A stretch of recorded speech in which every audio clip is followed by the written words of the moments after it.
હાલો જય માતાજી દોસ્તો, આજે આપણે ગુવારનું શાક બનાવશું। સૌથી પહેલાં આપણે તેલ લેશું। તેલ ગરમ થઈ જાય એટલે જીરું નાખશું અને જીરું નાખ્યા પછી આપણે થોડી હિંગ નાખશું અને ત્યાર પછી આપણે લસણવાળી ચટણી નાખશું અને ત્યાર પછી એકદમ બધું બરોબર આપણે એકદમ મિક્સ કરી લેશું।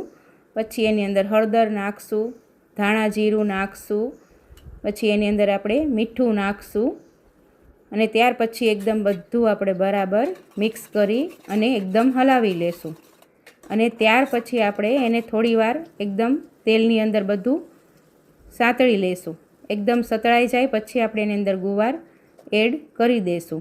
બધો ગુવાર અંદર એડ કરી અને પછી આપણે બધું જ બરાબર એકદમ મિક્સ કરી લેશું ને મિક્સ કર્યા પછી હલાવી અને ત્યાર પછી આપણે એની અંદર થોડું અમથું પાણી એડ કરશું અને પાણી એડ કરી અને પછી આપણે એમાં 3-4 સીટી વગાડી લેશું। 3-4 સીટી થઈ જાય એટલે આપણું શાક એકદમ બની અને રેડી છે અને એની સાથે આપણે શાક સાથે એકદમ ગરમા ગરમ રોટલી પણ તૈયાર છે। શાક અને રોટલી બંને આપણું રેડી થઈ ગયું છે।